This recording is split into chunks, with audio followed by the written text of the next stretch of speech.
Hapon po sa inyong lahat. Ako po ay lubos na nagpapasalamat at nakarating po kayo sa karat ni Inay. Lalo sigit po yung mga senior citizen na sobrang mahal niya po. 1 week before birthday niya po, natin niya akong inutusan na i-message mo sa DC ang mga taga-uskat, ang senior ng Congressman. Hindi ko siya sinunod, kung sa araw siya nag-message, siguro ko nabasa niyo, paiba-iba siya ng spirit po, galit sa akin. Nan, happy birthday. Ako po ay lubos na nagpapasalamat at simula po ng January, kung hindi niyo po alam, sila'y po ay halos 4 na bisis na ng hospital. Saksi po ako sa kanyang paghihirap dahil ako po yung lagi niyang kasama. Pero last April po, katapusan hanggang ngayon, sa awa ng Diyos, hindi na po siya ng hospital, hindi na po siya namanas, hindi na po siya hinahapo, kaya praise the Lord po, tuluyan na pong gumaling si Inay. Patuloy po ang aming financial support, Madam Princess Rosilyn, dahil malaking bagay po talaga na mayroon silang pinagtutunan. Kaya, sobra po akong nagpapasalamat. Nung isang araw po, sabi ko kay Inay, total naman po magaling na kayo. Pwede na po akong umuwi sa amin. Itutulit na po kita kay Ate Jeanette at kay Madam. Para naman po yung mga anak ko ma-intindi ko rin. Sagot sa akin, Inay, bakit? Nananawak ka na sa akin. Hindi naman po, Inay, sabi kong gano'n. Pero kung kagustuhan niyo, naalagaan ko pa rin po kayo. Hanggang kayo ay nabubuhay, naalagaan ko po kayo. Ipanalangin mo lang po, meron aking mother ay hindi magkasakit. Para habang nabubuhay si Inay, nasa piling po niya ako. Kaya Inay, happy birthday po. Salamat, salamat po. Tuloy-tuloy na po yung paggaling niyo. Madam Princess, maraming salamat po palagi sa suporta. Wala po kami pinansyal, malibigay kayo na nandyan po lagi kayo. Kaya maraming salamat po.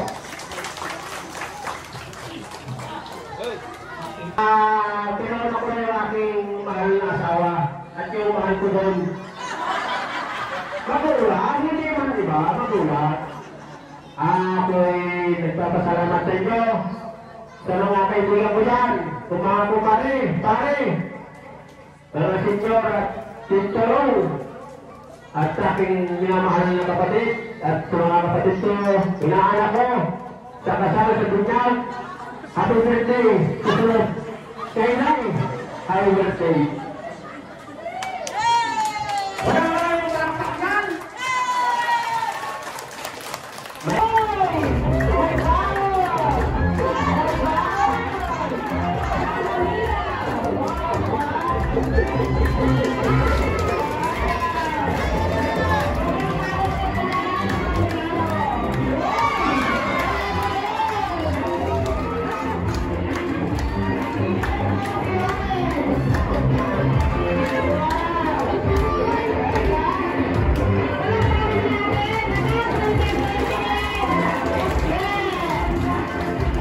I would like to thank each one of you muna for coming to you.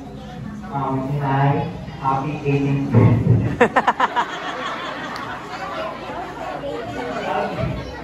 Happy 79th birthday, Inay. Ang unang kong sasabihin ay salamat. Salamat sa pagpapalaki mo ng mga nakanganghalang anak. Tulad ng mga tita, tito, at ano na. Lubusan ako nagpapasalamat dahil pinalaki mo ang ina ko bilang isang matatag na babae.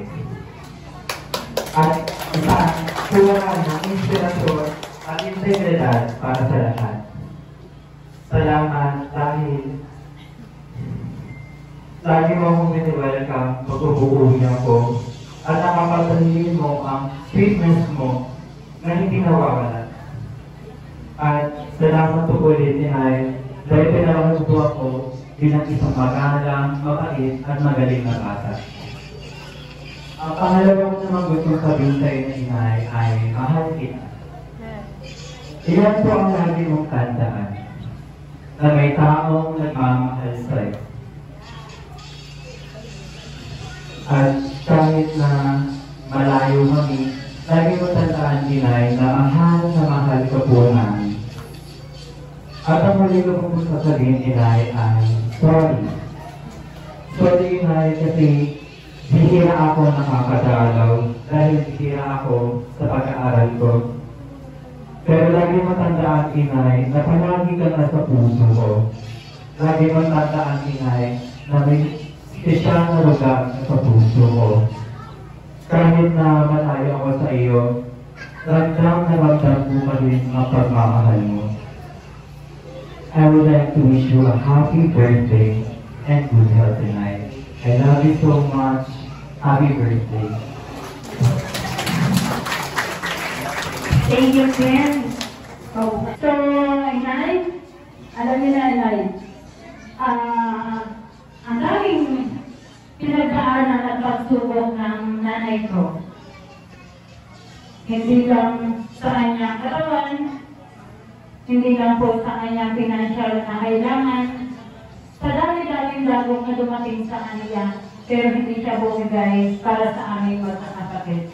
Siyempre, of course, sa lahat ng mga bisita dito, sa lahat po ng mga seniors, sa lahat po ng mga kabataan, nandiyan, na nagmamahal sa aming pamilya, sa aking mga kapatid, and of course sa aking mga anak, sa aming kapitan na kapatid, at sa lahat ng mga kapatid ko, ay lubos po ako nagpapasalamat sa lahat. So, bilang ako po ang bunso, at talagang nagmahal, almost 15 years po akong mag-umpisang nangarap. Sabi nga, doon ko natupad ang pangarap ko 16 years, 17 years, 18 years, 19 years. Marami mga pagsubok sa buhay ko, struggle sa buhay ko, kaya hindi ako bumibigay dahil sa aking nanay. Marami mga pagsubok, marami mga bad memories and good memories, pero bilang isang anak, hindi ka bibitaw. Kahit anong pagsubok, sabi niya, kapag sinalis ka daw ng iyong magulang, mas more titibayan mo. Sinasalis ka ng iba na wala kang mararating, mas more nagbagalingan mo. So, yun po ang pinakita ko sa aking ina. Inay, happy birthday. So, 79th birthday ka na. Susunod, 80th birthday ka na. Trip to Europe ka sa susunod. So, yan ay. So, thank you so much po sa pagdalo dito, sa lahat po ng bisita, sa pangunguna po ng pinutulong, palakpakan po natin ang observe. Thank you po. And of course po sa Murada, kay Mayor Ronaldo Murada po, thank you po sa pagpunta. And of course po, ilalagay po natin ang ating bisita, Vice Mayor po ng Pinamarayan. Yan, thank you po sa pagpunta nyo. And of course po, sa Ondason Elementary School, guys, sa pamumula po ng Winter Palangin. Yan. And of course po, ito pong highlights na to, ako po ay mag-donate ng 50,000 sa elementary school para sa kabataan ng elementary. Yan. Thank you po. Pagpunta po nyo dito, i-donate ko po yung 50,000. Yan po ang highlights para sa tulong po namin ng aming pamilya Merano.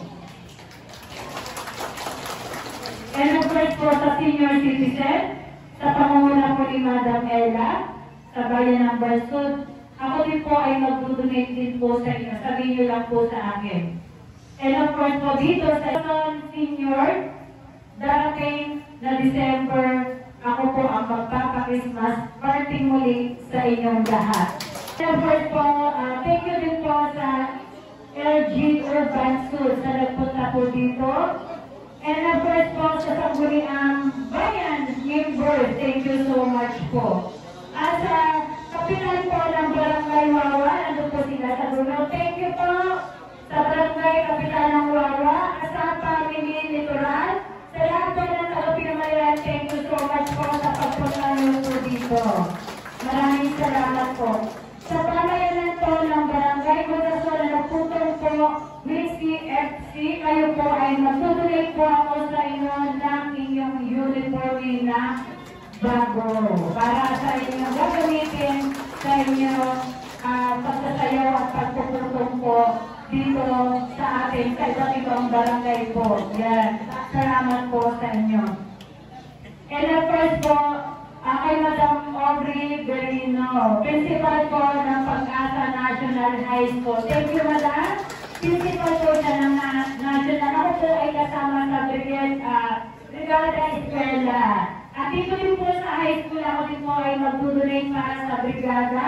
And of course po, sa lahat po ng aking relatives, lahat po ng aking mga kapatid, sa lahat po ng mga tao dito, sa lahat po, lubos po kami nagpapasalamat sa inyo sa pagmamahal niyo sa akin, sa aking ina, na talagang full support po kayo, lalo na po sa may sakit.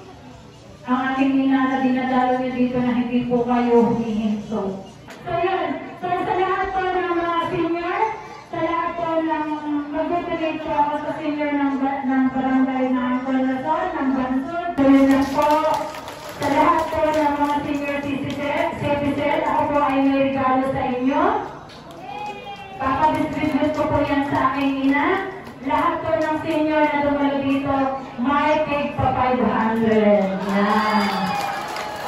So sabi nga, kung sino ang mahal ko, mahal nyo.